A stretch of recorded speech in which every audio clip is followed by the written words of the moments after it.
right, let us get into WWF SmackDown for August 9th, 2001. It's been a minute since we actually covered this kind of area of WWF. I feel like we haven't done a WWF 01 in like a year. We have covered the SmackDown that happens just after this, by the way. So this one that we're watching here is the final Oval-Tron, quote-unquote, as you may know it as, SmackDown. And we'll see why that is here and how they explain why this goes away. But the one we cover the week after this is the first, SmackDown Fist era one. So just the week before that. But that review was like 5 years ago. So entirely different lifetime ago. I was excited to get into this one, though. Yeah, me too. I mean, it's Invasion Alliance Austin and the such, see what's going on. All with the that. stars are here. Dude, I mean, they, how did this fail? How did this fail? I don't know. But before we get into this SmackDown, let's talk about what was going on in the world of wrestling at the time with the Wrestling Observer newsletter. Now, of course, as I mentioned in the previous, 5 years ago, we probably talked about some of this in the Observer before, but for those of you that just joined us or want a refresher, there's a couple things here we're going to go over.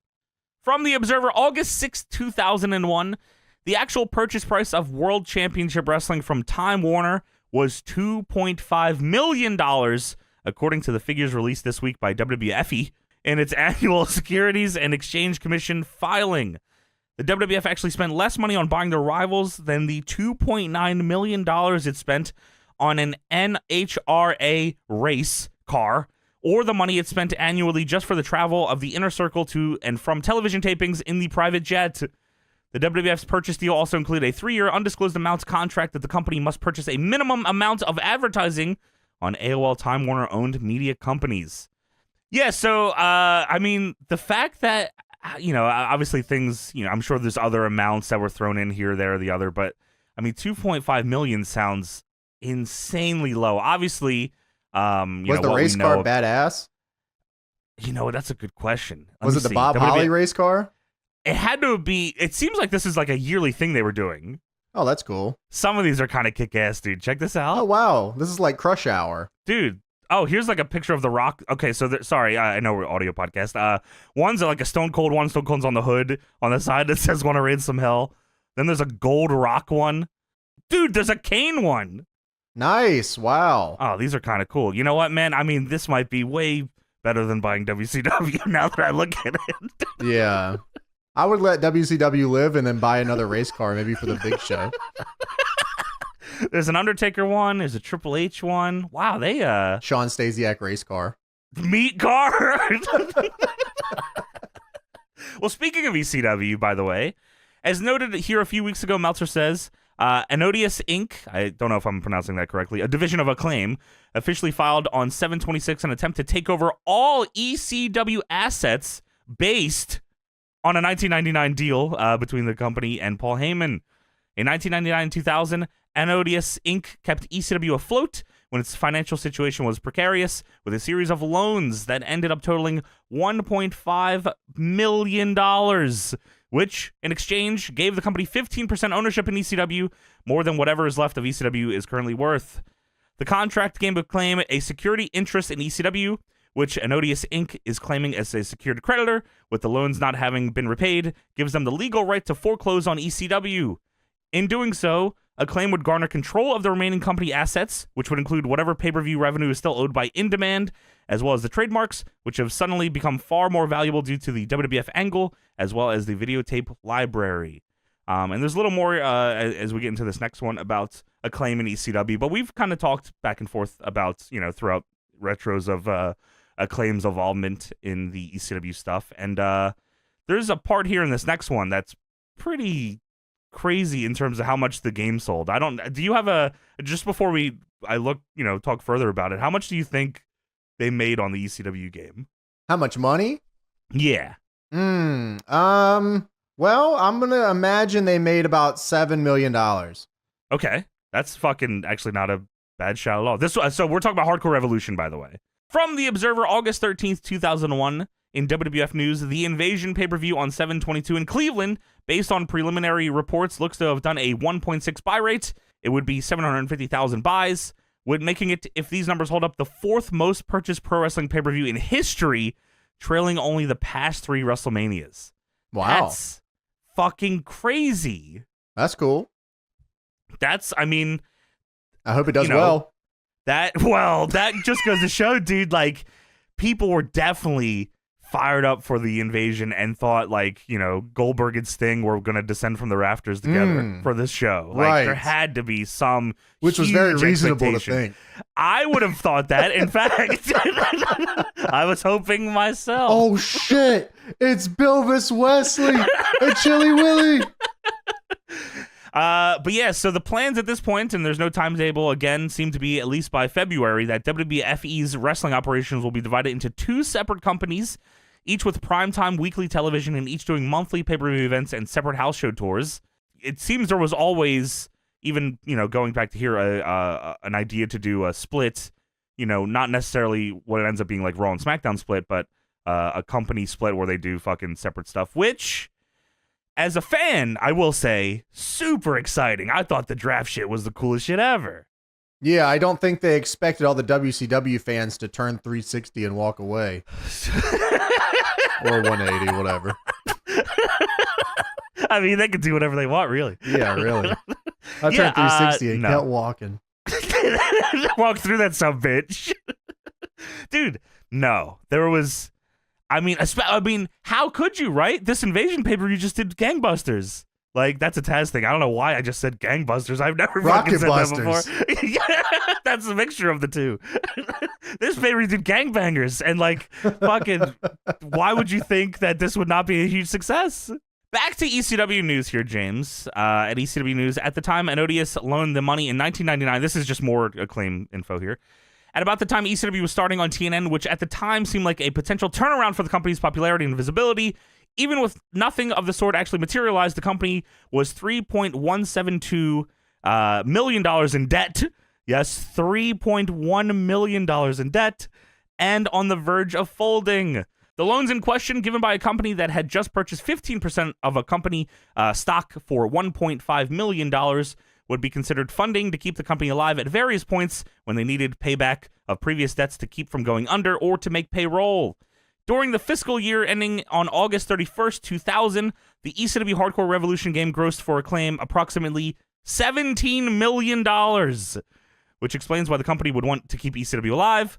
By contract, ECW should have received at least $425,000 in royalties, which was never paid, likely because they held it based on the money owed back from those loans or money advanced, which explains why Heyman's estimation of the money owed to Anodius was $1 million instead of $1.525 million, as the company had claimed. So, Hardcore Revolution made $17 million gross. Yeah, I would imagine that games back then probably didn't cost as much money as they do today to make. So really, it was just finding a hot license and then just slapping it on a game. I don't know how many games I remember from when I was growing up where it was just like every one of these games is the exact same game, but it's just a different IP. And I was cool with that. It just was how it was. Yeah, right. Yeah, like that's what else was I going to get? And game prices were pretty much the same as they are now. I mean, obviously there's, deluxe editions and stuff that make stuff much more, but I was going through some magazines the other day that I had got, and like I was even looking at WWF Warzone, for example. On N64 it was like $60, and I think the PlayStation version was like $45 or $49.95 or something like that. I think all the PlayStation ones were always cheaper than N64. I'm assuming just because the disc and jewel case were less expensive than big box and cartridge. Yeah, I mean, with inflation, I guess that would change quite a bit. Oh, sure. Yeah, that's but also, true. I mean, Nintendo games right now are like $80, I think. Oh, fuck, you're right. Good Lord. That's true. Yeah, I mean, continuing here. However, on April 16th, long before WWF revived the name ECW on 7/9, WWF made its first offer to purchase intellectual property as well as company business records, assets, and even the existing talent records, or contracts, they would want to take over, similar to what they had done in the deal for WCW weeks earlier. Since this attempt to purchase included trademarks, in making that offer, they seem to be contradicting their current position. WWFE has explained this by saying they made the initial offer for those things they believed abandoned simply to avoid possible litigation, and as part of doing practical business. The WWF claiming its offer was $737,500, although it would actually only pay $150,000 for them, with the remainder of what it claimed it was paying being composed of giving up its $587,500 debt for its own loans to HHG.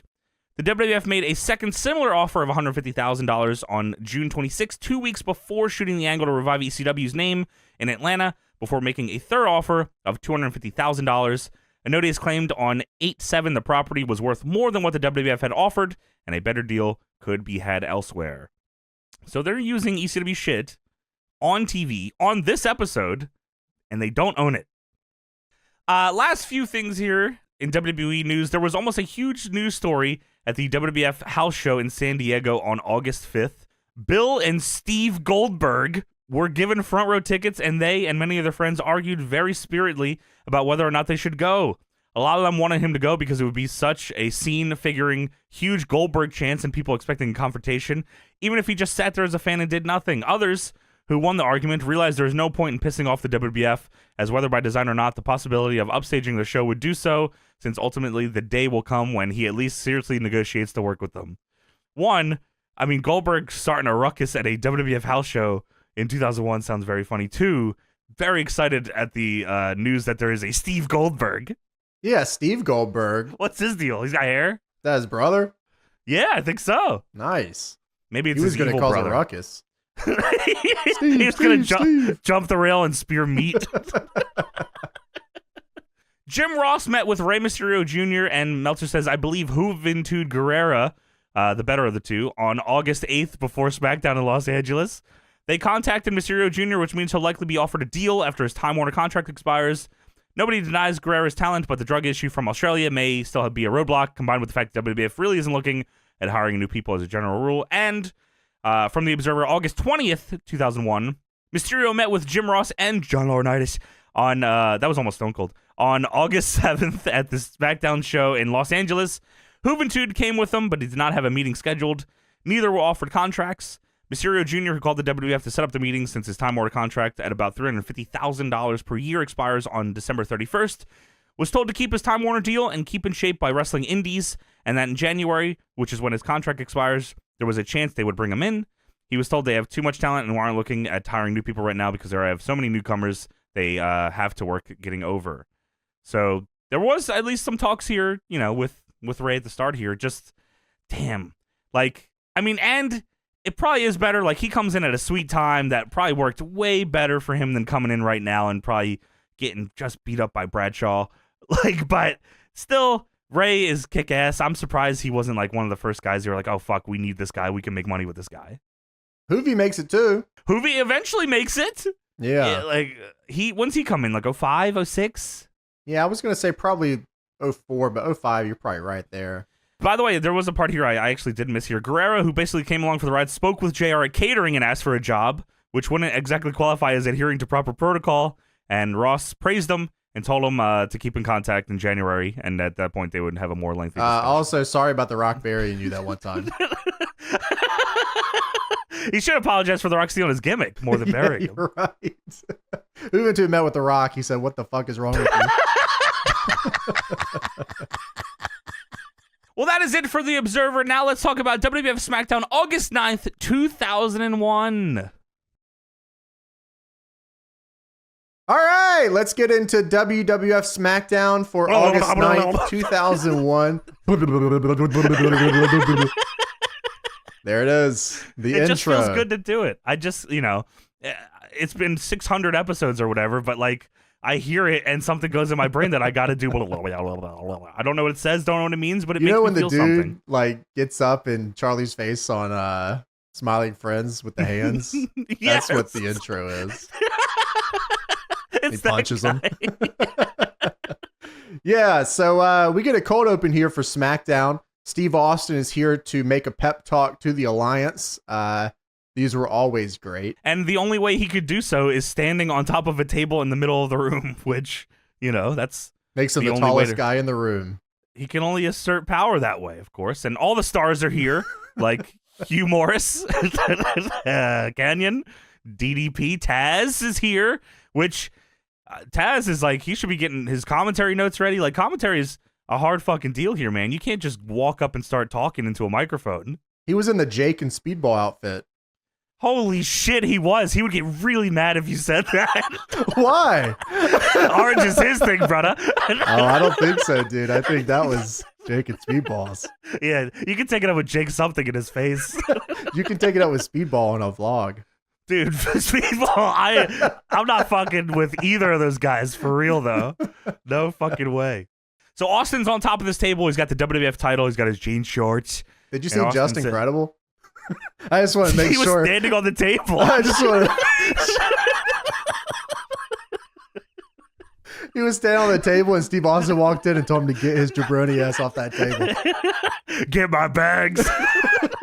Wait, was Just Incredible there for real? Yeah, Just Incredible was in the room. I did not fucking see that. Dude, you what? You might be making that shit up. Maybe. Yeah, I mean, in my head he was for sure. He was a huge part of the invasion for you, huh? Yeah. What was he doing? Where was he at on this show? I don't know.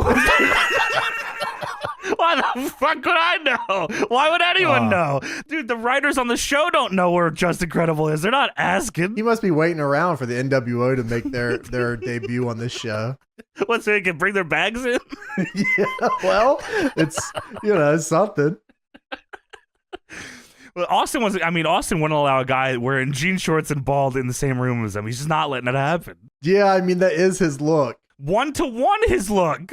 Well, I mean, the real star didn't get signed, and that was all politicking play. That's true. Horace Hogan wasn't here. He's in HWA or whatever. He's waiting for the NWO to debut. For some reason, everybody is. This is my chance. Much more exciting angle, even though this is like the hottest the company will be for a really, really long time. I still gotta wait. Well, Austin stands on this table and he says, I look around this room, I see unity. I see it on your chest. You're flying the WCW, the ECW colors. Hold on, how do you got ECW? We don't own that. Is that that's Taz? He's in Jake and Speedball's gear. Hey, brother, what the fuck? Oh, you don't like Speedball something? Oh, wait. Is that you, Justin? Just Incredible. What? Get him out of here. What's so incredible about you? Get this son of a bitch out of my room. What kind of name is Just? No, Steve, my name's Justin. I don't understand. Justin Incredible. Full name. You'll never be an Impact player here.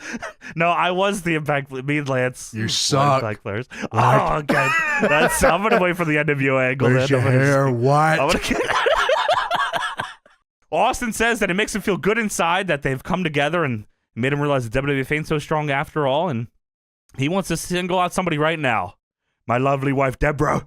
Well, Deborah, last Monday night, caught Lita red-handed, running down the good name of Stone Cold Steve Austin, and it ain't gonna happen to Stone Cold or anybody here, because we stand together. Yeah, I'm looking at you, Justin. Sean. Pass. Tommy. He says, one of his proudest victories in recent memories was beating Matt Hardy. And I stunned his little girlfriend, Lita. Why? Because I wanted to. Why? Because I think she's weak. Why? Because I think she's trash. Why? Because I stunned her for each and every one of you guys, like you, Tommy Dreamer. And I stunned her for Bubba Ray. I stunned her for Lance Storm. I stunned her for Lance Storm's shitty partner. Where the hell is Prince Iakea? He was supposed to be here. Where the hell is Brian Knobbs? I watched WCW. I see Brian Knobbs. Why is he not here? Where the hell is Rey Mysterio Jr.? I was walking through catering and I saw Hoovy. Where's Hoovy? I saw Hoovy talking to the guy that shot the pizza. Staying on the table, he does the Kenny Omega taunt. 80% of you wouldn't be working here if I had to say in it. Why? Because I think you're trash. Why? Because I think you're weak. Why? Because you absolutely suck. Kenny Omega taunt. I love this. I think that heel Steve Austin is awesome. Dude, okay. Like, I mean, as a fucking fan, I don't give a shit about this tanking wrestling forever or whatever you may think. I thought Austin as a heel is awesome. Like, this guy is fucking out of his mind. You know, I wrote something very similar. I don't know where I wrote it down in these notes here, but I share the same sentiment as you. That's sort of where I fall on it too. So Austin talks about, he's got to wrestle Kurt Angle at the pay-per-view, and he says, what am I going to do? What? Oh, I guess he is doing what here, because he drops some what's here. What? You're damn right I'm going to whip his ass. And tonight, the WWF is coming for everybody in here. Do you understand me? They're breathing down our neck. Watch each other's back, fly your colors, go out tonight and open up a can of whoop-ass Stone Cold Steve Austin style. Are you with me? Yeah. Oh, I like that. Yeah. That's a good one. Yeah. They go whoop somebody's ass. And they all get fired up, and that sets up our show here. You know what my favorite part of this whole deal here was? What's that? Was Deborah doing the ad-libs.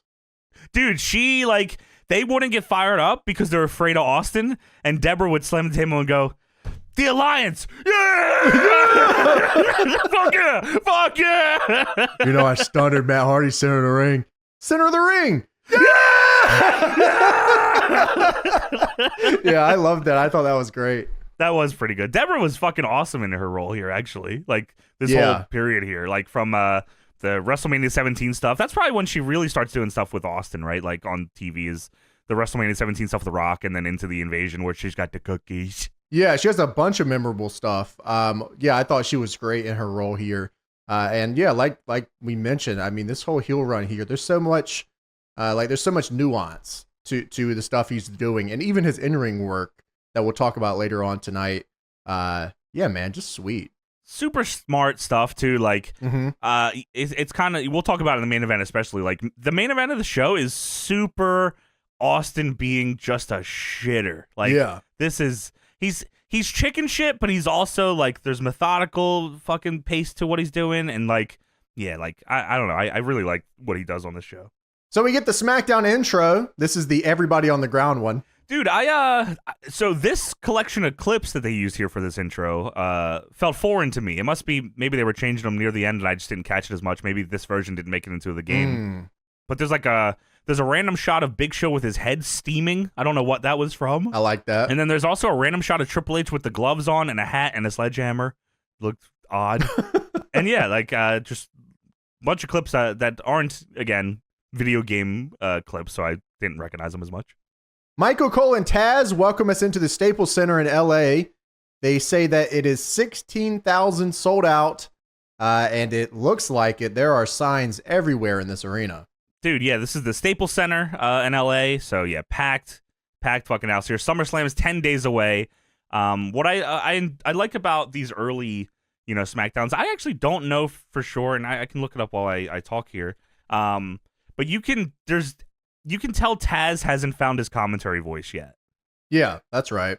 He's still kind of like promo Taz while having to say full sentences instead of like the Taz that kind of, finds his tone here.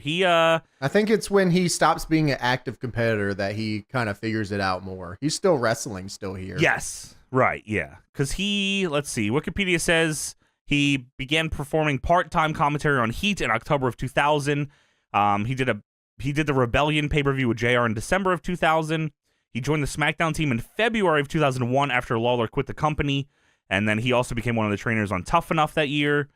Lawler returned to the company in November and resumed his place as commentator, with Taz becoming a wrestler and a commentator.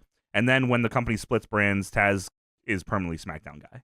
Yeah, it's weird. Like, Taz is a commentator for a super long time. In my head, I always just think of wrestler Taz when I think of Taz. But he's been a commentator for a very long time. Has he been a commentator for longer than he was a wrestler? Oh, my God, yes. Right? We're talking 2001. He's a commentator right now. I'm old. Oh, wow. Oh, yeah. Fuck. Well, we have Stone Cold and the damn Dudleys. They're teaming together. They're taking on Kurt Angle and the Hardy Boys. Elimination tag team match tonight. I love the graphic. I like the graphics they did a lot for the the split the Invasion versus WWF guys, where it was a split graphic with the guy, you'd know who was on the Invasion side because they had the Invasion background. That was always cool. Yeah, I would love to see it on a CRT because like these renders are so crispy. I bet they look great on a CRT TV. Dude, you're right. They probably do. You should. I mean, you have like 6 CRT TVs probably behind you right now. You could easily have watched this on there. I have the technology. I have an even bigger CRT beside me. You have a CRT that you have a OG Gen 1 Roku hooked up to. You could have watched this on there for sure. Yeah, dude, that's sick too. Like hooking that thing up with the cables. Yeah, that was awesome. Tell them what you first tried on the Roku CRT TV. TNA. Send me a screenshot of Santino. I said, what the fuck is going on here? Santino on the CRT. Yeah, that's pretty cool. The first match of the evening, APA versus Kanyon and DDP WWF Tag Team Title match.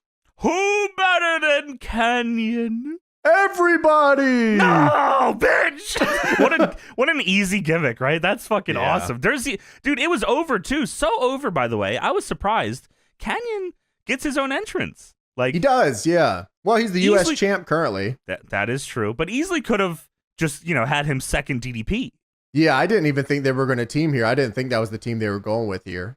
No, especially, Jersey Triad just come out together. Goddamn. The gimmick, like I said, is working. There's people in the crowd with everybody's better than Kanyon signs. Invasion MVP shirt on too. I love that fucking shirt, dude. He's another guy. We don't talk about him too much on the show. But one, moves guy. Two, even WCW, and you can even talk about it here. Anything they gave this guy, he made work. Yeah, he made the most of his minutes, and that's 100%. Important. Yeah, 100%. I also can't tell you enough how much I love the APA. It's one of my favorite tag team gimmicks ever.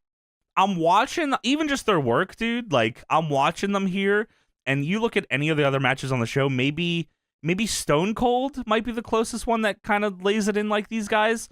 But these guys are so snug. And it's so fun to watch. It makes their matches so much more interesting when you know that, this feels like a fight for their lives here. Jim Johnston also made a great song. The APA song. Come on, man. It fits them so well. It's fantastic. Yeah, they are the tag champs here, like you said. Last Monday on Raw, speaking of DDP, this is funny as hell, actually. So I guess DDP set up a shrine of Sarah, Undertaker's wife at the time, of course, in the Undertaker's locker room, which Undertaker got really mad about for some reason. You would think he'd be super excited that somebody made a shrine of his wife. It's very nice. He gets to look at his wife. No, he hated this. Yeah, that's the intent. Then quote unquote DDP strolled into the locker room and Undertaker immediately starts kicking his ass until the real DDP shows up and hits him with some weapon. I don't know what it was. They don't say what it was, and they legit describe it as some weapon on commentary. Yeah, that is the real DDP. And then they're whooping Taker's ass, and Kane no-clips into the room to chase them off. Where the fuck did he come from? He was just hiding. Taker stores him in a closet in the Brothers of Destruction locker room. He just had a hint that somebody was going to make a Sarah shrine today. He saw him doing it earlier. Sarah. He watched There's only them. a few locker rooms. My name is Kane. That's all he ever says for some reason. He's like a Pokemon. He no-clips into the room. My name is Kane. Oh, fuck! Oh, holy shit. That's Kane. And then he upgrades to suck it later. That would have been so fucking funny if every time they talk, Undertaker cuts a whole promo about the learning tree, and then Kane grabs the mic. My name is Kane. Yeah! It would have got super over as dumb as it sounds. Dude. Yeah. It fucking would have, dude. Farouk and DDP start things off.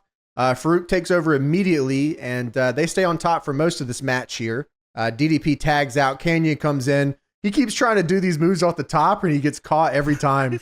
Bradshaw comes in. He starts clubbing Kanyon to shit immediately. Kanyon, by the way, once again tries to climb the top rope, and Bradshaw cuts him off and hits a fall-away slam off the second. Kanyon is taking everything. He is getting obliterated here. Stop climbing the ropes. Usually it's the opposite, right? Like the guy can he hits a few off the top and then the other guy learns. No, APA already knows what you're doing and you got to stop. That was me on WCW Revenge the other night, just trying to figure out how to get a finisher, climbing the ropes and getting cut off every time, man. It's horrible. Yeah. If you go for a suplex from the apron at any point in WCW NWA Revenge against the CPU, don't fucking bother. Hard difficulty, it's over. You're cooked. 100% cooked. Kanyon goes to grab Farouk's leg here. This allows DDP to glom him. DDP and Kanyon follow up with a belly-to-back neck breaker combo. A little reverse 3D. Get some heat for the boys against, the Dudleys have been here for a minute. Bradshaw comes in. Kanyon comes in. Bradshaw kicks everyone's fucking ass. Just Bradshaw him, power dude. slam for a 2. But wait a minute.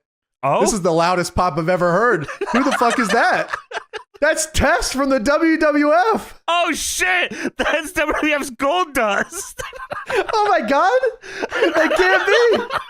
That's Dude, Seven from WCW. Dude, I'm glad they said it was Test, though, because at first, the first shot they showed, I had no fucking idea who that was. It was just a dude in That's sunglasses. Triple H. Yeah, dude, it could have been Edge. It could have been Jericho. Like, this could have been anybody. Yeah, Test comes in. I mean, this pop is nuclear. I mean, it's unreal. Like, maybe my headphones were just, like, dialed in, but I was like, holy fuck. How over is Test right now? Well, dude, 1,000,000%, and no disrespect to Mr. Test, but, this was the era of jump the rail, oh fuck, it's somebody from WCW, which is why I think they had to say this is a WWF guy on, like, for the show, so people didn't get too excited that it was like a guy invading. Oh, they thought it was like Mike Sanders or something? Yeah, like, yes, that's exactly who they would have. Oh my God, it's Rhyno. They would have been that excited for Mike Sanders and Rhyno. Hey, they were on the show like 90% of the time before they went out of business. Before they went out of business is like a huge part of that sentence. Yeah, so Test from the WWF hits a big boot on Farouk. Holy shit. That shit is so good. What is this WWF guy doing here on this WWF SmackDown? Well, it cuts back to the ring. Kanyon feeds out from the corner, and Bradshaw hits the clothesline from hell. Good God. Kicking Canyon's ass, Holy please. fuck. He swings for the fences on that one. And he gets blitzed. He's done. But the referee's distracted because, oh my God, WWF's Test is here. Holy shit, he has a belt? Yeah, so clothesline from hell, WWF's Test comes in. He hits Bradshaw with the belt. Kanyon ends up pinning Bradshaw, and we have new WWF Tag Team Champions. I was super excited about this. I actually love when we get to see title changes like on the actual weekly shows here, because most of them will happen on pay-per-views, and we don't cover those on the pod, obviously. So, like, I was like, oh, shit, new tag champion. That's pretty cool. Yeah, DDP and Kanyon, the WWF Tag Team Champions of the World here with WWF's Test. But wait a minute. I don't think that's WWF's Test anymore. That's WCW's Test. No! That's TNA's Test soon. He's been in every promotion. He's in WCW/ECW right now. He's in ECW later. He's in TNA. True. Oh, I mean, you're right. Good God, man. He's been everywhere. A true journeyman. Held no titles anywhere somehow. Yeah, it's fucking kept cutting him off at the knees, man. It's always Triple H's fault when you think about it. You heard that it. pop earlier? Dude, that's what Test did when he went to the back. Who the fuck heard that pop? Hey, back there, you hear that pop? My name is Kane. Hell yeah, that guy heard it. The Rock has arrived. Yeah, okay, it's fucking 8:20, bud. Whose side is he on? Test? What the? He's on WWF Test side. The Terminator is here. Oh, hey, man. Hey, calm down. You don't do all that, though. Be quiet. Dude, he didn't bring the WWF blue belt. I know. What the fuck? He already sold that on eBay? Yeah, he probably traded it for a WCW belt. Damn, he's only here to see if someone's going to arrive. You heard him going nuts when Test jumped the rail. He thought it was Mike Sanders.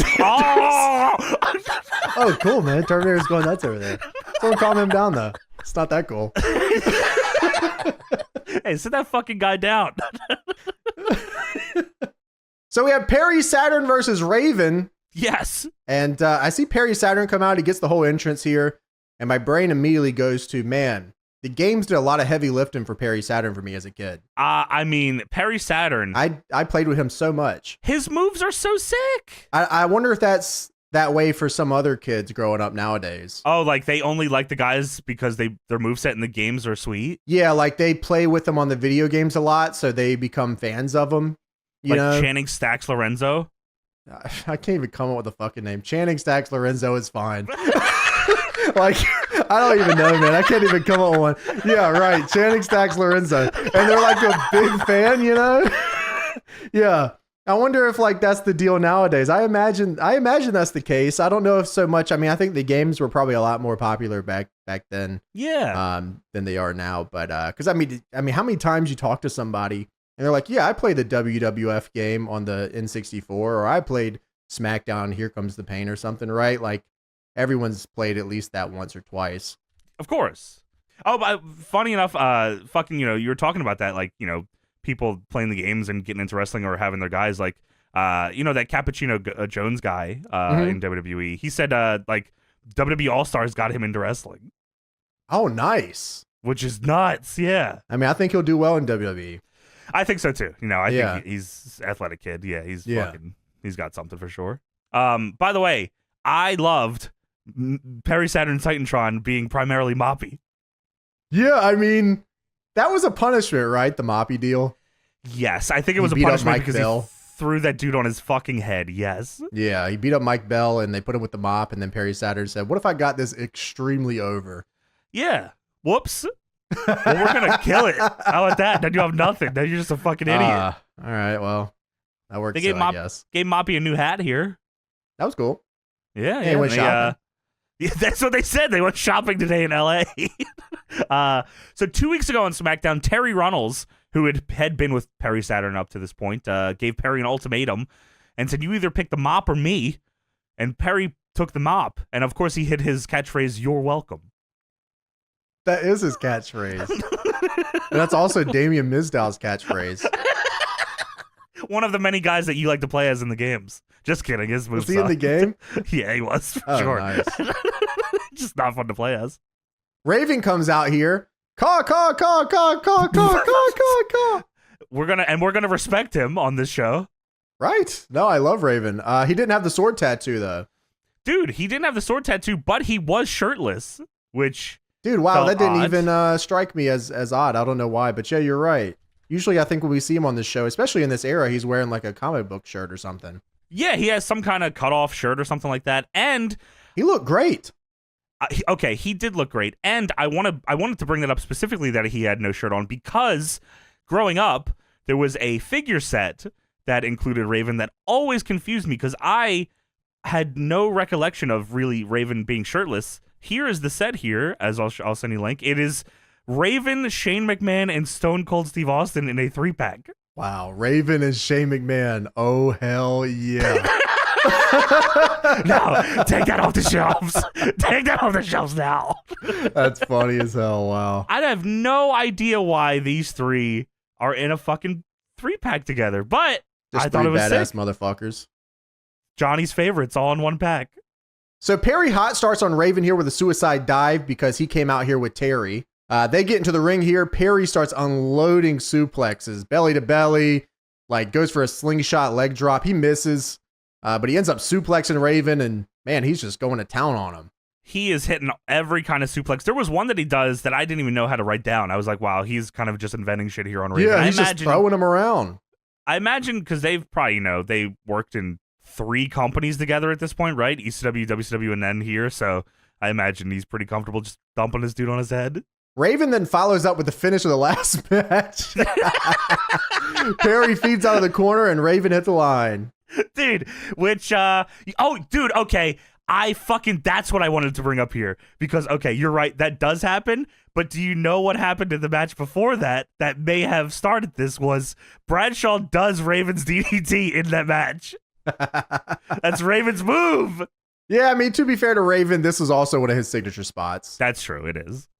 Raven misses a dive, and Saturn catapults him into MOPPY in the corner before hitting the moss cover 3-handle family Gordunza for the win. I could not believe that Michael Cole called it that on commentary. Like, I was writing it down. I was like, well, this is going to be funny because they aren't going to say this on the show. And Michael Cole says it. I said, oh my God, this is crazy. That's like his move. In the video game, it's called that too around this era. Yeah, and that comes from the Jericho promo, right? That's right. Yep. The list of 1,000 holds, or 1,001, excuse me. Mm-hmm. Yeah, that's nuts that they even... How, like, Vince on headset wasn't saying, what the fuck are you doing? It fit his gimmick, right? He was crazy. Yeah, that's true. He was crazy because... he beat up Mike Bell. He had a bunch of concussions. Yeah, I guess that's all. Yeah, right? Yeah, so Perry Saturn does the Rick Steiner run. I wrote that too! He did, yeah. And then he realizes that MOPPY is missing. No. How could this fucking be? Who could have stolen it? He should have went up to Arnold in the crowd and started, like, interrogating him. No one on this entire show just even hints at Terry just taking it? No one, like, Perry somehow also like, has no friends at all that could, like, be like, hey, dude, I know you're fucking stupid now. Like, Michael Cole and Taz only watched the show through the monitor. They just didn't look up and see, like, someone just walking away with it. They did not. They only watched through the screen. They see what the people see. If the people don't see it, they don't see it. Michael Cole just getting yelled at. Do not say Terry took it. Do not say Terry took it. I hate you. I hate you. All right, boss. Sorry, boss. Yeah, I won't. All right. Yeah, dude, Perry should have jumped the rail, gotten Arnold's face. That would have been the fucking way to go. I didn't take it. Okay. Put MOPPY down. No. So we go backstage. DDP and Kanyon are here with WCW's Test. That's WWF's Test still. Come on. We haven't had signing paperwork. Crossed the line. No, it can't be. Yeah. Damn it. Yeah, well, DDP says, Tess, you were right on time, and Kanyon and DDP, the new WWF Tag Champions. Tess says, you know who's not better? The APA. Those guys learned firsthand, you mess with me, you're going to eat my foot. I got, like, fucking The Rock chills at how much money he could have made if they would have put a you're going to eat my foot Tess shirt out. Dude, I mean, Tess had a history of shirts in the WWF, and they were all great. And that would have been right up there with the balls one. A lot of money on the table there. Well, Tess says tonight's about celebrating. You guys are the champs, and I'm going to get us the table at the Viper Room. And they're fired up about this. And DDP says, Sarah going to be there? Again, listen, DDP, you better watch out, man. As, you know, car rides are long here in the WWF. You know, you never know what they're going to do to you. They're going to shit in your tank. He should have asked if Goldust was going to be there. Can we invite Goldust? Is Steve Goldberg going to be there? Well, William Regal walks up. He's the commissioner. He says, hello. Glad to see you two tarts excited about being WWF Tag Champions, but now you're under my jurisdiction. So at SummerSlam, I decided you're going to have a tag title match against The Undertaker and Kane. Bye-bye. Then he leaves, and he walks back in. By the way, it's a cage match. Bye. Damn! Damn, that felt like SmackDown 2 season mode or something. It did, yeah. I always liked Regal as commissioner. I thought that was a fun fucking role for him. He holds that for a while, too. Yeah, they pee in his drink. For some reason, that's what I remember. That's like peak, too. Yeah, you're right. A man in the crowd is in a mask, and he takes it off, and it's former WCW World Champion David Arquette. Oh, shit! Why don't they say that? And holy shit, it's Anthony Anderson from Kangaroo Jack. Dude, oh my God, he's whooping his ass. They start fucking fighting in the crowd, yeah. I swore they were going to make, like, Cole not taking a WCW jab or anything, mentioning David Arquette here felt kind of weird. Well, they probably invited him. Yeah, that's true. Well, bury him. Who cares? WWF. What are they going to do? Not show up again? That said, oh, there's David Arquette fighting in the crowd. Probably shouldn't be doing that. Let me go handle this, brother. We go backstage. Spike and his girlfriend Molly are here talking to Tajiri in Regal's office. Yeah, Spike is now back from injury. He says he's all healed up. He said, what if I did a spot tonight where I could possibly be re-injured immediately? Oh, that's good, son. Let's do that. Well, X-Pac walks in, and he's mad. Boo. He's also the Cruiserweight champ, I think. Yep, he's the WCW Cruiserweight Champion. That's right, okay. And X-Pac's pissed at Regal. He says, what kind of commissioner are you? Tajiri comes out on Raw and spits that green crap in my eyes and steals the light heavyweight title from me, and you're going to let that stand? You know what? You suck. And Regal says, actually, the expression is, X-Pac sucks. You can't, Umanga, like, don't Umanga this guy. X-Pac is his name. Yeah, also, man, that's a horrible gimmick. They didn't have to do that, right? Like, they chant X-Pac sucks, but that doesn't have to be like his gimmick is he sucks. Yeah, so your gimmick this week is you suck ass. Oh my God. Yeah, X-Pac says, well, you think I suck? Well, if you think I suck so bad, how about you and Tajiri-san take me out and take on me and Albert tonight? And Regal immediately, like, not even thinking, he's like, yeah, that's fucking fine with me. And he, like, which, again, I think that's awesome. Usually, like, a commissioner will be like, maybe not. Regal says, yeah, I'll fight the shit out of you, man. You suck. I'll fuck you up here. That's pretty cool.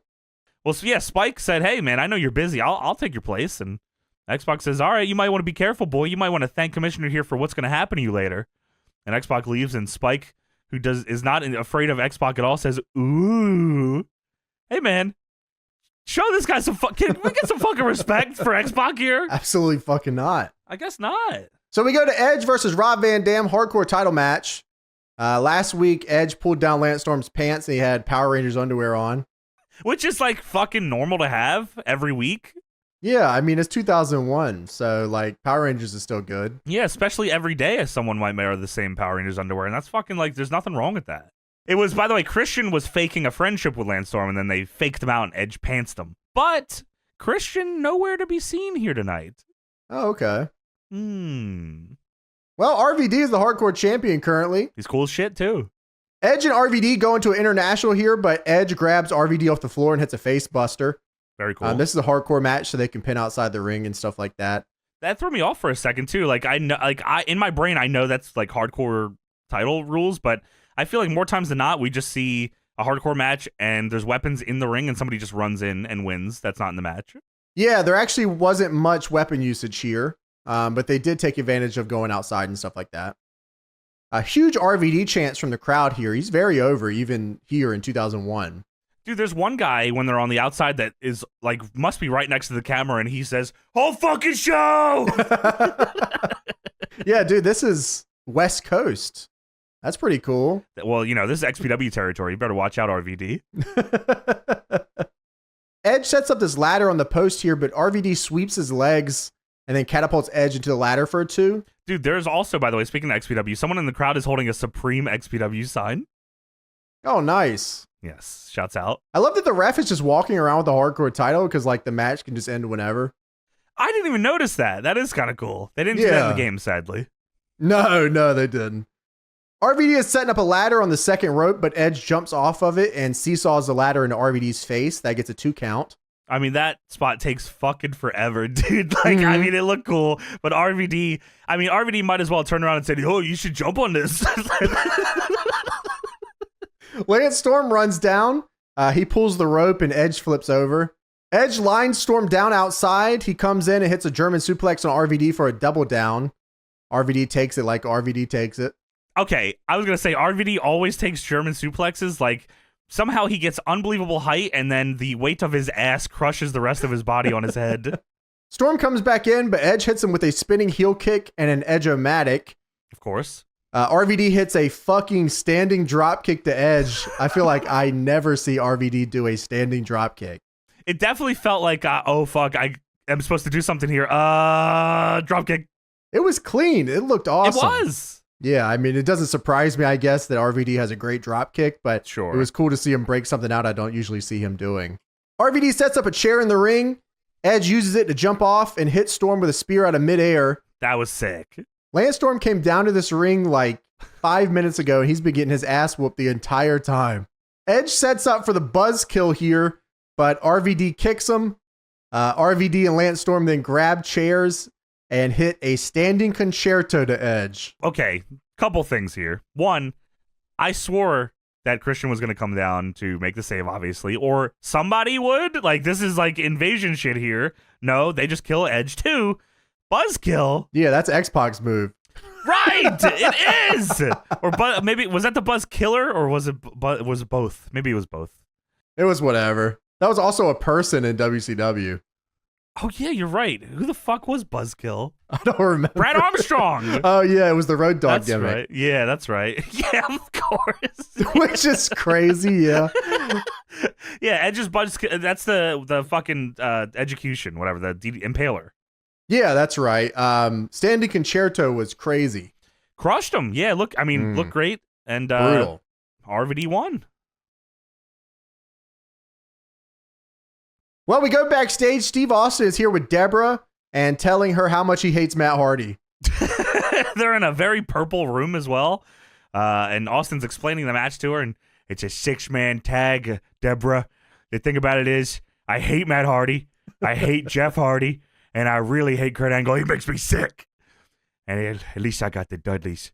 What? Hey, come in. And then, of course, the stars of the show, Chuck Palumbo and Sean O'Haire, make their way into the room. They're the WCW Tag Team Champions. Dude, the way they enter the room and the way that Steve Austin greets them is the funniest fucking thing. Dude, yeah, they come in and Austin's like, Chuck Palumbo, Sean O'Haire. Been watching you guys. You look real damn good. What the fuck were you watching? The Chronic matches? I was watching Velocity. You went out of business, son. Okay, you were just fucking talking good about us. You went out of business, We're son. on your team, Steve. We're on the same side. We're like, right. You're on WCW. Right. Yep. That's what I was talking about. Every time WCW guys walk into the room with Austin, he shakes their head and says, "You guys went out of business." You guys absolutely suck. 83 weeks turned into you guys dying. What? 1 week. What? I just talked to creative Chuck and Sean, and your guys' gimmick now is you suck on TV. Steve, that's like 3 other guys on my team's gimmick. What? We're going to send you down to Heartland, son. You learn how to work a lick. And we're pulling Horace up. Yeah, you guys know that guy, right? Well, Chuck says, Steve, we're fired up. We know the Dudleys at your back tonight, but in the future, we want to have your back. We're the tag champs. You're the WWF champion. We want to be on the same team. And Austin says, I like it. You're showing attitude. You're showing initiative. You're showing traits of a winner. And what you got to do in the WWF to make a name for yourselves is not be afraid to make a challenge. Stand up for yourself. Raise some hell out there. Don't back down from nobody. You guys are going to be big, big superstars. He was like not trying to be funny there too. He meant that. But it just, Stone Cold just has a way of saying shit that made me fucking laugh. Yeah, like you just can't believe a single word this guy's saying. Go out there and just raise some hell, whip some ass, go get him. And Austin shakes their hands and they leave, and he's like, those boys are going to be big. Okay. Who was that? So he... Deborah, did I say their names right? That's the guy I could see being the Undertaker. One day. I won't be here. In the future. That's the future Undertaker right there. Maybe I come back with my ATV. Raise some hell. We have Spike Dudley with Molly Holly and Tajiri versus X Factor. Dude, there are so many champions on this show right now. Like every single match features a champion. Tajiri's the light heavyweight champion right now. X-Pac is the cruiserweight champion. Right. Well, we're coming up to unify a lot of these soon, I think, right? Yeah, I think that's right. Like it seems like they're lining up everybody to do the unifications.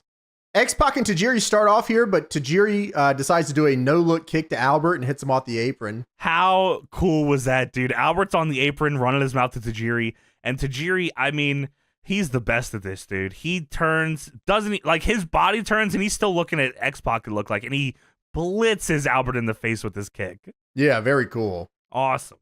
Tajiri kicks down X-Pac, and Spike Dudley comes in with the double axe. Spike ducks a line here from X-Pac and tries to crossbody Albert. Oh my God. What comes next is the craziest thing I've ever seen. So, dude, okay, I'm not joking. Is this not one of the scariest things like ever? Yeah, so Spike just came back from injury. So God, he did. So Spike ducks a line from X-Pac here, and he tries to crossbody Albert on the apron. Albert catches him, crossbody, like horizontally the long way. Yeah. He presses him over his head. I'm thinking, oh, he's going to military press him into the ring. Of course.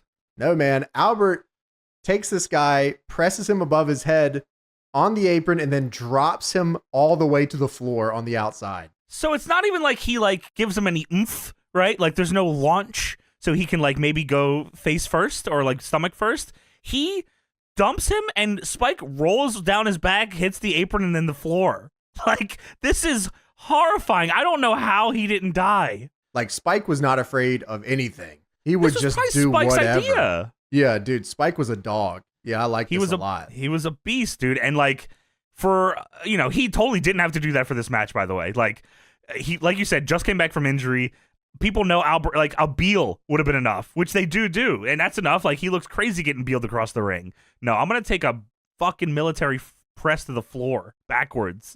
Yeah, fuck that. We're not doing any normal shit. Spike's a dog. We're getting some shit over. We're doing something big. That is the boss right there. Yeah, I like that.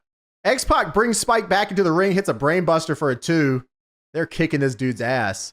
They are stuffing this guy. It was actually a really cool brainbuster too. X-Pac kind of jumped on it. Yeah, it almost turned into a God's last gift. It was sick. Albert comes in and beats down Spike, beals him across the ring. Talk shit. Albert picks Spike up by the belt and carries him over to X-Pac so he can tag in. That is fucking crazy. Albert goes for the boot, but crotches himself on the top rope here. Tajiri gets the hot tag. He comes in with a line, a kick, handspring, back elbow. The crowd goes crazy. He's another video game guy to me, but also real life guy. Obviously, there's Tajiri matches I thoroughly enjoyed. I mean, there's tons, especially in ECW, that I could call to. But I mean, you play as Tajiri in a video game, you're doing all the kicks. Perry Saturn's all the suplexes, maybe Taz too. He probably had a ton of suplexes. Tajiri's got all these fucking sweet kicks. This guy is awesome and super dialed in too. When you're playing, just talking about video game stuff some more. When you're, if the games get them right at least. And they usually did in the older ones. You're playing Tajiri, it felt like Tajiri. Yeah, for sure. He pins X-Pac here. Albert splashes X-Pac by accident, trying to break up the pin. No! Spike and Tajiri double drop kick Albert. X-Pac's now on the outside talking shit to Molly. Molly slaps X-Pac. X-Pac pushes her down. Spike dives on him. There's a lot going on in this back end. There's a ton going on here. X-Pac was probably telling Molly that she's not the real Gorgeous George. Where are the rest of the Gorgeous Georges? Why is there so many of them? X-Pac brings the belt in. Dude, okay. So all of that happens in the back end, right? X-Pac brings this belt in. Spike stops him. The ref thinks Spike has the belt, so the ref is distracted. Tajiri kicks down X-Pac, jumps off his back, but gets caught out of midair by Albert in a double Oh my God. Dude, this... Which would have been enough, right? That's cool enough. But as he's up in the air, double goozled, X-Pac hits him with the belt, and then Albert hits the Baldo bomb to pick up the win. X-Pac, has to line up behind Albert to leap up behind him and hit Tajiri in the head with the Cruiserweight title. Completely unnecessary. The Baldo bomb could have just beat Tajiri, but no. Brained this motherfucker with the title, too. Very cool finish here. I like this a lot. Yeah, I love that shit. That was sick. Yeah, this whole deal here, I like this match a lot. Really good match. Yeah, I think everyone looked fucking super good coming out of this. As we mentioned, eventually we get the title unification between, I believe it's X-Pac and Tajiri. Yeah, I think that's right. We go backstage. William Regal is in his office, and Perry Saturn is here looking for MOPPY. MOPPY! He's looking in the Regal piss cup. He's looking through all this shit, and Regal's like, "What are you doing? I can assure you MOPPY is not here. I suggest you go find Terry. I'm sure she has a better idea where your MOPPY is than I do." And Perry looks at him and says, "You're welcome." And then he leaves. Right. Why wouldn't you ask Terry? Right. Regal should have got up with brass knucks and punched him in the back of the head. Yeah, I guess he could have done that. He probably has some work to get done. He was jotting down some information. I don't think anybody would have second thought that Perry Saturn laid down on the floor in the commissioner's office room. They were like, "Oh yeah, that pans out. That makes sense." He should have drank the pee. He just still has piss in there from like forever ago. Turns out he liked it. Well, the two of the top guys in WCW, Sean O'Haire and Chuck Palumbo, are here, if we haven't got enough of them. And Regal says, the fuck do you two want? And Chuck Palumbo says, hey, slow your roll, bro. We want to be leaders. We want a match tonight. And Sean O'Haire says, we're here to lead by example. We'll take on any WWF tag team you have tonight. Regal says, any team? All right, well, the Hardys are booked, and APA already worked, and shit, our tag division's pretty light, boys. I don't know. I got to figure this out here. You going to put the tag titles on the line, though? And they say, definitely, we're going to do that. And Regal says, all right, I'll get the fuck out of my office before I load these brass knucks up. You see Perry Saturn on the floor, that's you next. So now it's time for the Booker T and Shane McMahon Town Hall. Michael Cole says that Booker is jealous of The Rock, jealous of his popularity, his Hollywood success, and standing up as one of the greatest sports entertainers in the business has seen. God damn, all right, man, just back off of it just a little. Like, if you smell, if you haven't seen it, you all need to go see The Rock's first entrance with the Hollywood theme, where it was the first version of it. I think it's No Way Out. Yeah. It is so goddamn funny. If you smell, look at the tongue, if you smell. Like, he doesn't even know when to come out. What the fuck do I do here? Man, I love that. Yeah, wow, that shit had me dying. He should have kept that, dude. It's so obnoxious, man. Like, I get The Rock has to be cool, but it is so fucking obnoxious, dude. Like, dude, it's so funny how like Hollywood Rock and heel Steve Austin are like both great like deals for both these guys. Yeah, that's cool that they were able to transition to that very well.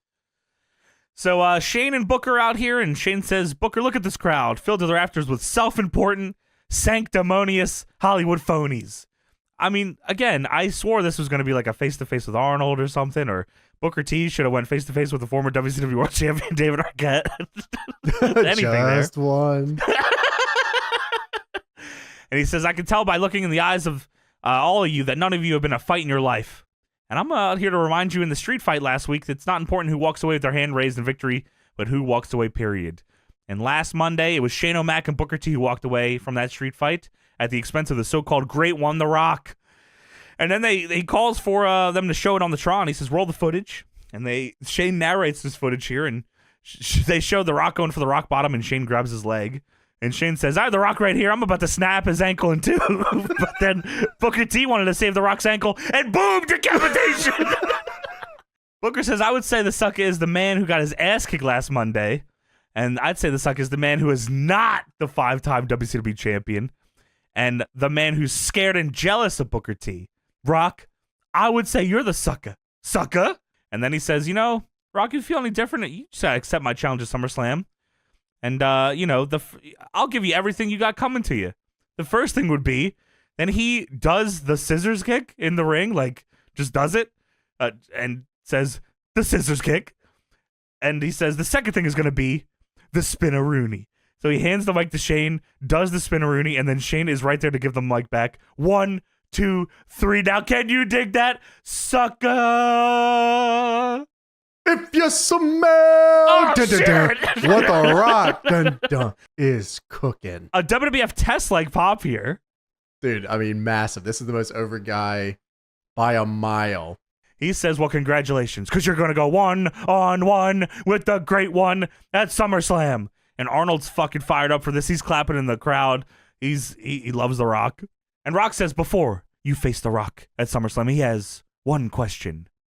What in the blue hell is a spin-a-rooney? Who came up with the spin-a-rooney? Fisher Price? If you're some man. Rock says, just so The Rock understands, The Rock's thinking is clear. The Rock has got the sharpshooter, the rock bottom, and the people's elbow. And you've got the spin-a-rooney, the dipsy doodle, and the suffering succotash if you're some man. So The Rock says, you see, Booker T, you can get involved in the Rock street fight on Monday. You can challenge The Rock on the Rock show SmackDown. You don't have a show. You can come all the way out here to Hollywood to get your hair done by Whoopi Goldberg. And Michael Cole laughs so close to the mic and says, get it?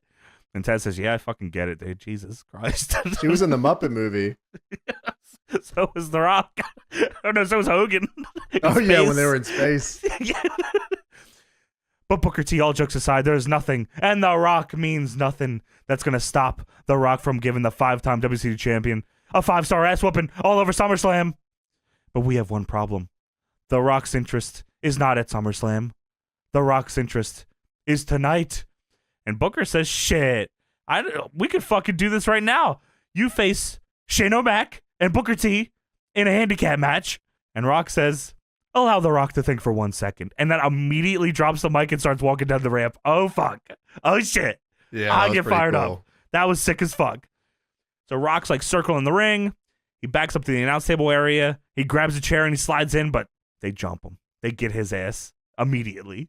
Dude, I love when like face tries to hit the ring, immediately gets stomped out, and then fights back towards the end. It works every time. Yeah, it's the best. And The Rock might be the best at it. Yeah, when he's getting stomped out, he's really selling. And when he's coming up, it's flying. Yeah, for sure. His punches are awesome for these. So yeah, Shane stomps him out, gets him in there too. Booker hits him with a spin kick. Booker slaps the shit out of him. He's ground and pounding him. UFC's coming, so Daniel Pewter's around the corner. Got to get that shit started here. Shane picks up The Rock, and Booker has the chair. He's loading him up. Rock elbows out. He starts firing off shots on Booker. Spinebuster on the chair. Shane gloms Rock from behind, and Rock gets up, starts fucking him up too. Knocks him over the top to the floor. But that's not it. The Rock goes outside, takes off the announce table cover, and Shane's trying to escape through the barricade. Rock chases him, throws him back to ringside. And, dude, this is like... I gotta give it to Shane, man, and The Rock, too. I mean, really anybody did this. These announce tables, especially back in this era, did not look fun to be near. Like, there's nothing under these things. They're just falling straight to the floor pretty much. Yep, that's right. And that's what happens here. The Rock bottoms Shane through the announce table, kills him. If you smell! Team Bring It says let the bodies hit the floor. Oh, dude, the let the bodies hit the floor thing, they hit like 6 times on this show, man. Good Lord. When The Rock hits the spine buster on Booker here, his head hits right off the back of the fucking chair in the ring. It's rough, dude. Yeah. I mean, same with the rock bottom through the table. Like, you can see they have to stand directly on the edge of this thing to not have it crumble under their feet. Yeah, I mean, I've seen a few times, I think, where The Rock goes up for the rock bottom and it just collapses. It just goes 12-6. Yeah, like, just falls down. That sucks. So, yeah, brutal rock bottom here through the table to continue the Rock Booker T thing, which is, I mean, cool. I mean, like, again, like, this era of Booker at the beginning of the invasion where they still treated him as a top guy threat is very cool. Obviously, he, kind of goes mid-card after that and then comes back up, but he always a key player in my mind. We go backstage. Perry Saturn is looking for MOPPY in the trash. This is the most fucked up looking dumpster I've ever seen. What is this? Yeah, it really is. I mean, there's a bunch of random shit in here. I mean, this thing was filled up probably hours and hours and hours ago. Just piled up to hell. And Terry Runnels walks up and says, "Hey, Perry." And Perry says, "You see my MOPPY?" And Terry says, "Yeah, I stole it, dumbass. Why'd you ask me?" Like, what the fuck do you think happened? She says, "You're talking about the same rotten, stinky mop you chose over me. You lost the mop the same way you lost me. And by the way, you're welcome." That's fucked up. That's fucked up to do to my man here. He just, like, how inconsiderate is Terry? He's just going through some things. I mean, Perry immediately forgets that she was even here and just starts looking for the mop again. I'm surprised he even remembered that MOPPY was gone. We have Chuck Palumbo and Sean O'Haire versus mystery opponents. WCW Tag Team title match. Chuck Palumbo and Sean O'Haire come out here. They have the EA Big theme song. This song, I actually like this song. It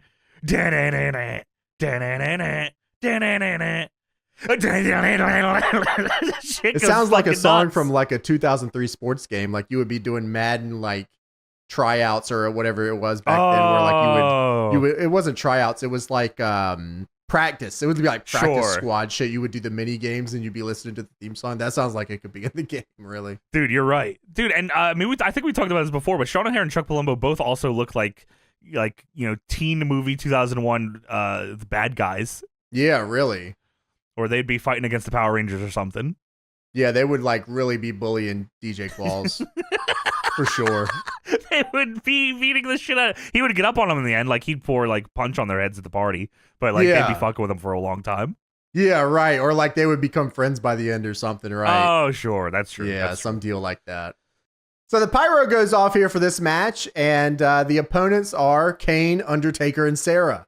I was trying to figure out for a second. I was like, okay, this could be like a ha-ha match, right? They send out somebody just for these dudes to beat up, and I was like, DDP and Canyon just won the belts. This is probably a title change. Uh-oh. And then just as I figured it out, Kane and fucking Taker come out. And I mean, Sean O'Haire and Chuck Palumbo sell this great. Like, Sean O'Haire is immediately trying to get the belts back from the referees because he doesn't want to do the match. He saw Fred Durst on the Tron, got scared. Keep rolling. This is sick. I love this entrance. Kane should have came out, as I mentioned before, on the back of the bike. Dude, full mask Kane with the transparent tank top. His mask was also exceptionally red. Yeah, it was full mask. I don't know. Maybe I'm just not used to seeing that too often, but yeah, interesting look here for the big man. He's fucking huge. He is massive. It's unreal. Taker's here to he's here to be here with Sarah, his wife, and if these guys do anything out of line, especially if it comes to hitting me in the head with a chair, they will be hearing about it. My wife. We need the Sarah Taker podcast instead. Yeah, let me hear that. Hosted by Chuck Palumbo and Sarah. His wife. Kane and Chuck Palumbo start off, and Kane somehow makes this dude look small. I mean, Chuck Palumbo is huge. I mean, 2001 Kane is a fucking monster, He must have been eating goddamn 5,000 calories a day. Like, unreal, man. He was massive. So Chuck Palumbo and Sean O'Haire hit a combo here on Kane, ending with a big line from Palumbo to take down Kane. I always thought it was funny that the WCW guys were always working up to the WWF guys, no matter what. Every time, dude. Every single time. Like, I get it, but like, damn.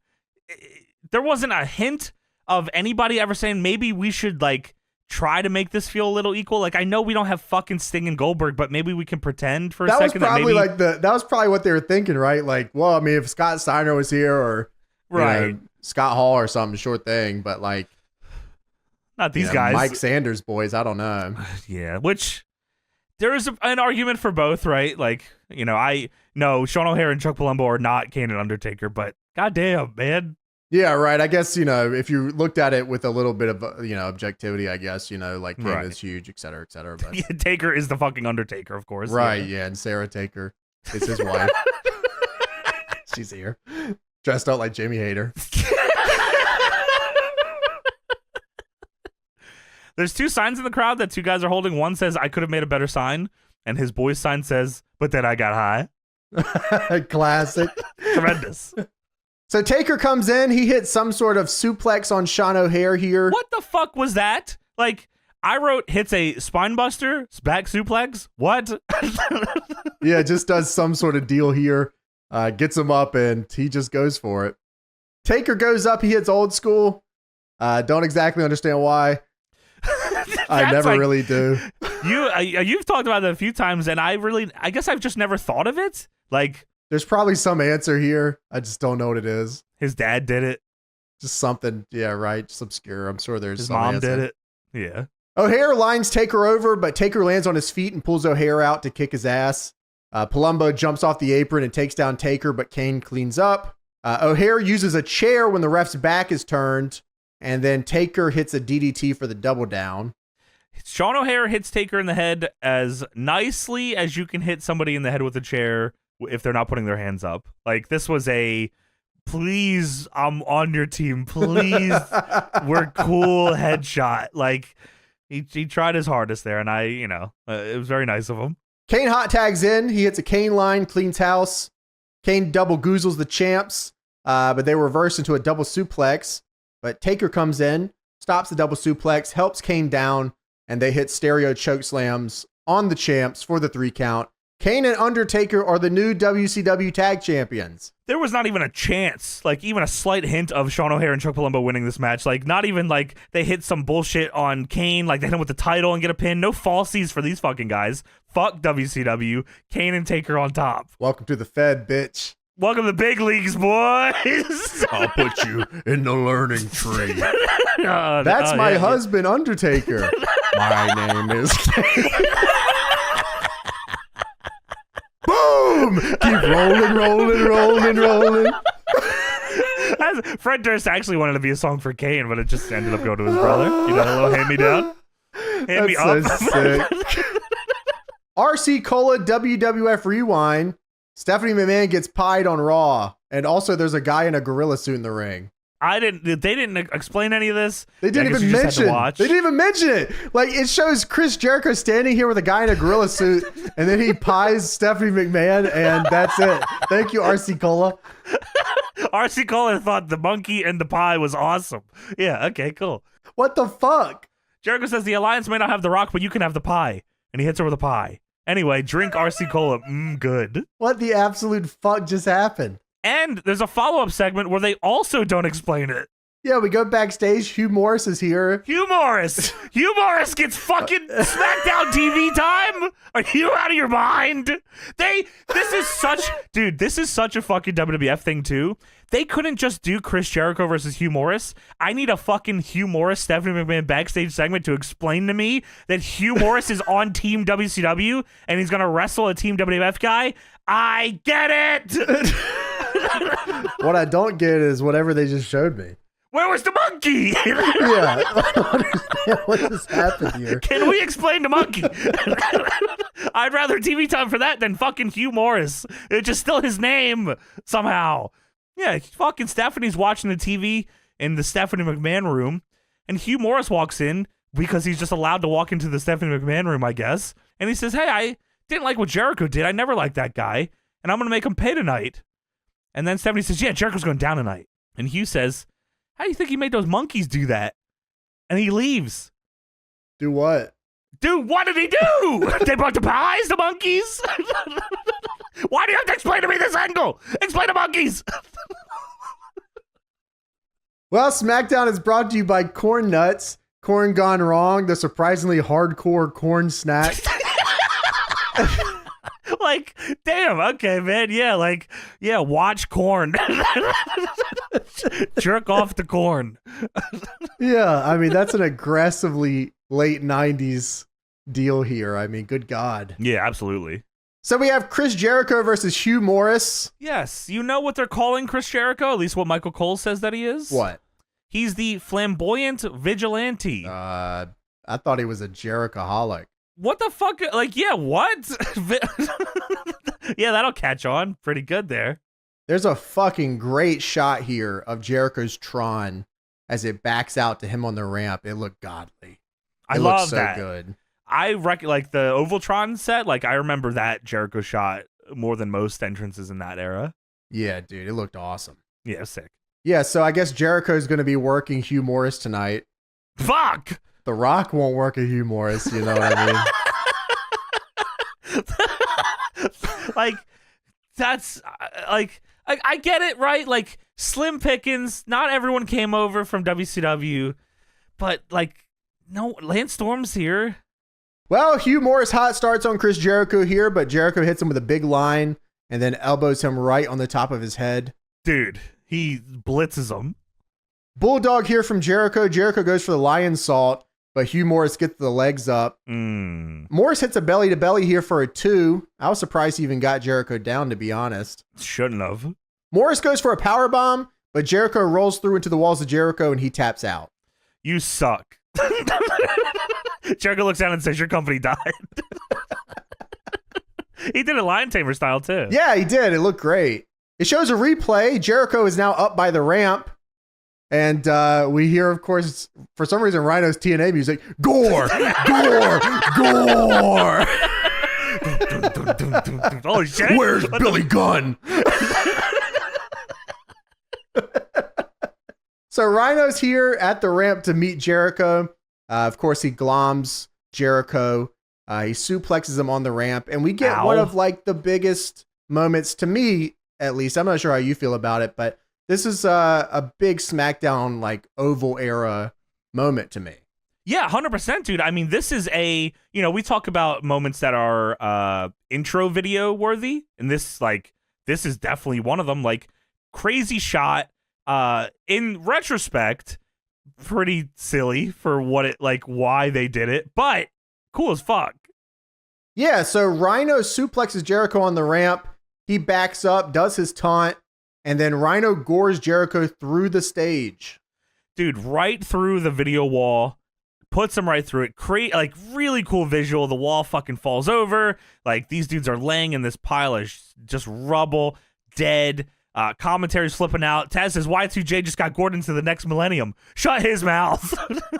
Jericho takes it great here, too. This looks awesome. Dude, he flails his arms back, like, fully just sent into the screen. Very cool. They replay it. Looks sick as hell. Yeah, dude, this is something I vividly remember. For some reason in my brain, though, I remember it being, like, a lot bigger of a, like, fall here than it was, like, going through just a screen. Yeah, I thought it looked cool, though. No, it was cool as shit. And another thing I don't remember about it was that it didn't end the show. Yeah, right. It was just right here in the middle. So not only does it, we'll talk about it, just jumping ahead a little bit, but not only does this not end the show, but they just put it back up. Yeah, well, the show goes on. Like, what the fuck?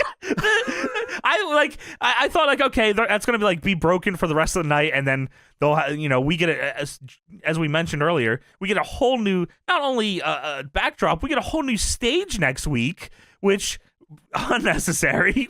I'm glad they did it because it's one of the best ever, but didn't need to for this. They just very easily put this screen back up. This didn't really have any impact whatsoever. We go backstage. Stephanie comes up to Rhyno and says, "That was fucking awesome. What the fuck? That was sick as fuck. That was sick. Is this what ECW was like all the fucking time? What the fuck? How did you guys die?" That's right, motherfucker. I want Jericho at SummerSlam. Fuck yeah, you do. You wrestle him every week if you want to do that shit. That sounds kick ass. I'm going to watch that. Yeah, dude, you're awesome. We go backstage. Perry Saturn, in ring gear, is now talking to the police. He's talking to the cops. He called the cops to put out a missing persons report on MOPPY. And the cop is asking him, oh shit, like, you got a picture of this person?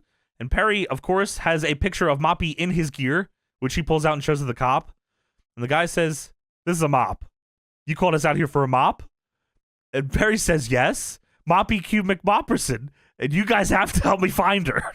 I never knew MOPPY's full name. MOPPY Q McMopperson. They should have put that in the game as well. Why not? Dude, by the way, this whole deal here felt like a SpongeBob scene. That is a fantastic way to put it. Yeah. It's actually pretty well done. It is, yeah. It's funny. The second guy says, "We'll give you a call when we hear something." And Perry says, "Thank you, thank you." And second cop says, "No, thank you, Perry." They walk away. It pans up to Perry's face. "You're welcome."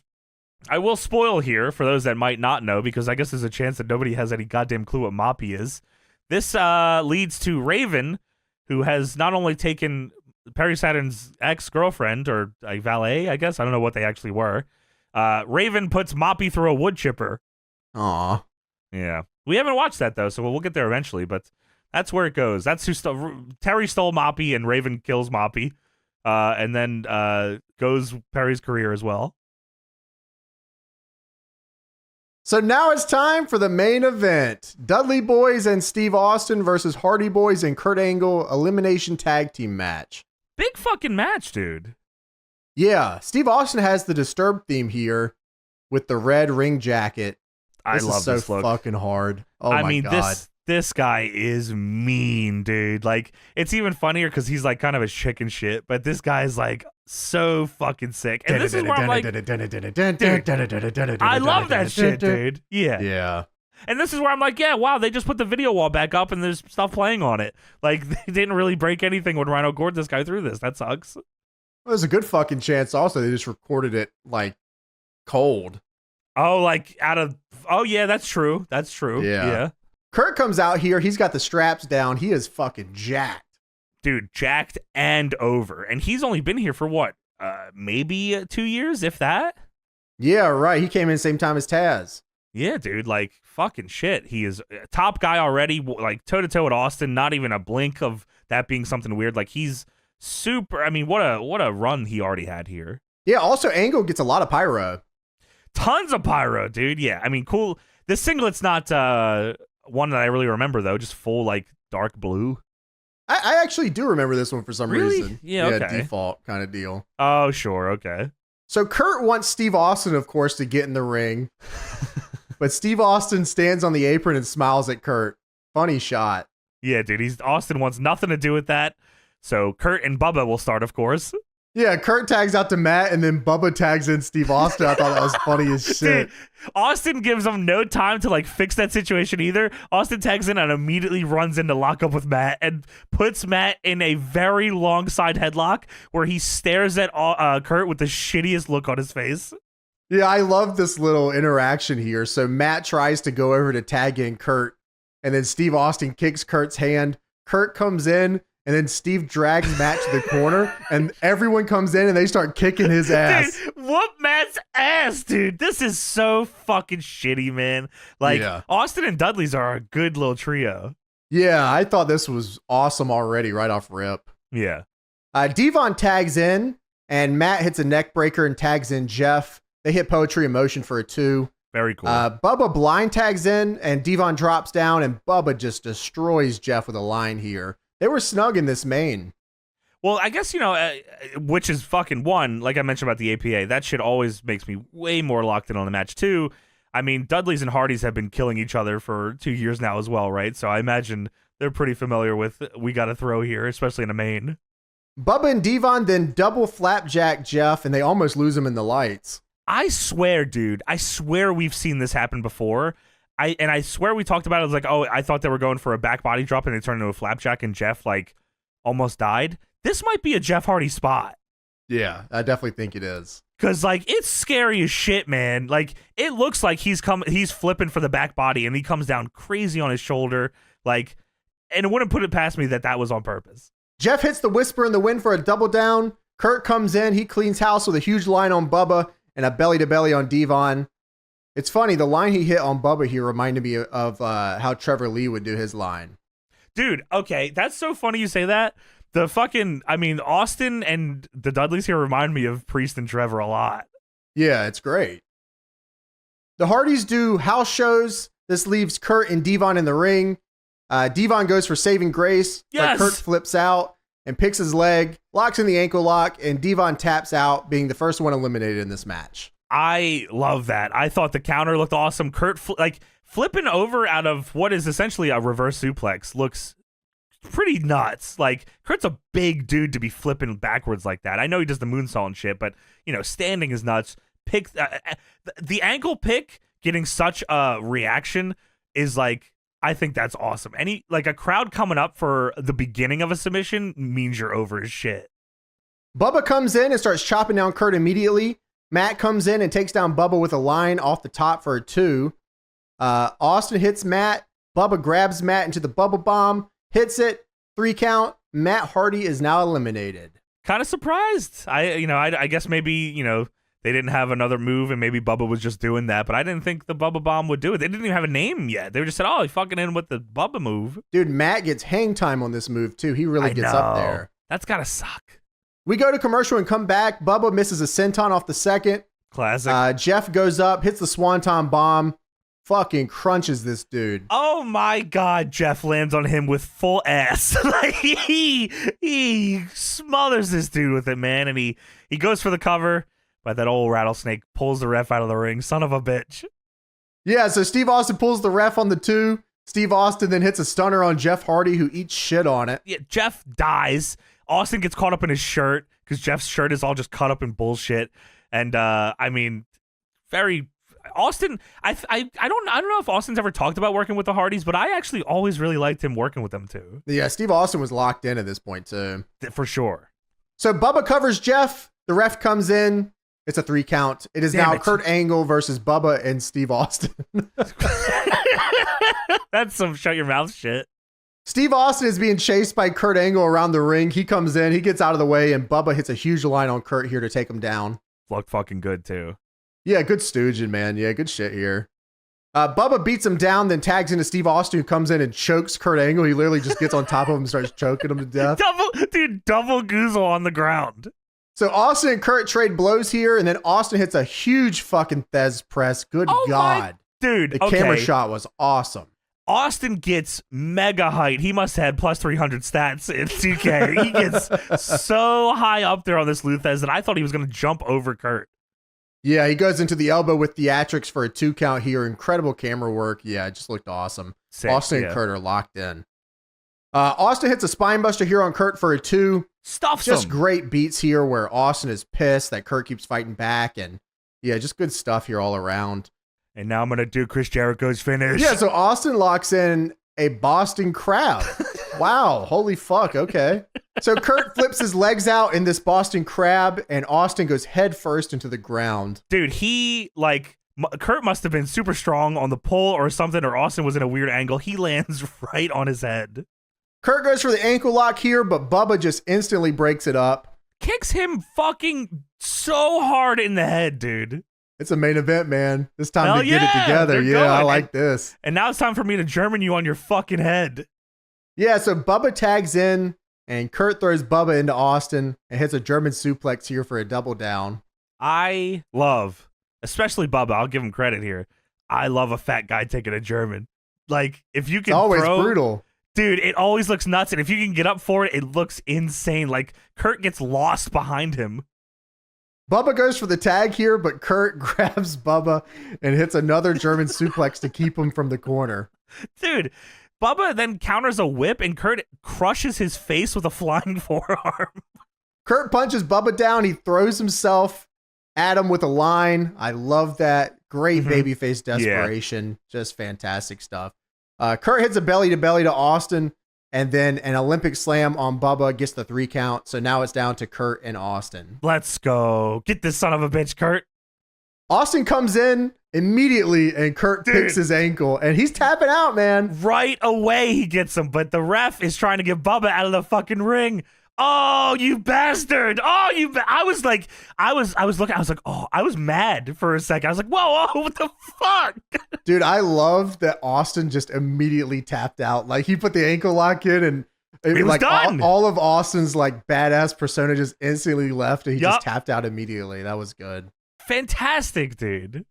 Devon comes in with the chair and destroys Angle with it. A great sell here from Angle. Kills Kurt with his chair, and you would think that, like, they show the ref is distracted and Devon hits him with a chair. You would think Devon would just leave. No, the ref turns around, and then they all continue to beat the fuck out of Kurt Angle. Yeah, Bubba and Devon pick up Angle. Steve Austin on one leg hits him with a stunner. He was selling this so well, I thought he was fucking hurt. He's legit limping. Yeah, he sold this tremendously. I also wasn't sure if the match was over. Like, I was like, okay, this has to be done, but I don't think they call for the bell. Yeah, I'm going to just chalk it up to a no contest. Sure. Bubba and Devon hit the 3D on Kurt Angle. Dude, Austin hits the stunner. He's laying on the ground because his leg hurts, and he looks up at the Dudleys. Give him the 3D! 3D! They just do it. They do it cold. No Irish whip, by the way. Steve Austin then puts a chair on Kurt's ankle, and he Pillmanizes his ankle. Kurt Ankle? Get Pillmanized, bitch. That's my point. Dude, stomps the shit. I did with him. I could do this. He did it to me. And I did it to him. So yeah, stomps the shit out of his chair off the second, crushes Kurt's ankle. Kurt Ankle. And then the Hardys come out for the save. And dude, again, very little thing. Just what a piece of shit. Hardys come out for the save. The Dudleys stand to fight, and Austin immediately powders. Yes. I mean, come on. He's locked in. Dick. So Angle is saying it's broke into the camera. Great work getting that shot. Yeah, for sure. They just put him on a stretcher and just get on the stretcher and we'll get you out of here. The EMTs put him on a stretcher, and you can see it. The Austin and Dudleys are like around the ring post laughing. So Steve Austin grabs a mic and starts talking shit to Kurt. That's right. You ain't such a hero now, are you? You ain't so tough now, are you, Kurt?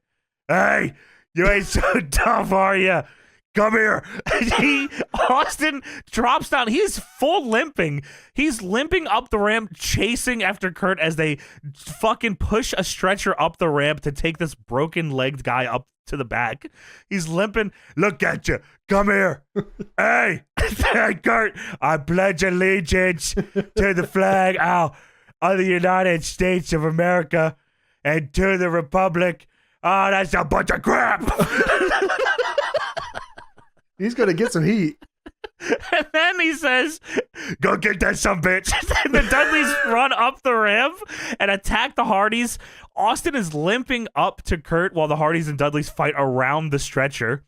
And Austin looks down at him. Look at you, the red, white, and blue. You ain't such a hero now, huh? And he flips the stretcher over and starts stomping him out on the stage. I pledge allegiance to the flag of the United States of America. He's stomping him with each word. This is a piece of trash. Kurt's laying there. Austin's running him down. And then Kurt picks the ankle. Kurt picks the fucking ankle. Gets him with the ankle lock. Austin is immediately tapping out on the top of the ramp. Yeah, that's awesome. Wow. Oh my God. I love this shit, dude. Dude, Kurt grabbing the ankle and then putting him in the ankle lock on one knee was good stuff. Yeah.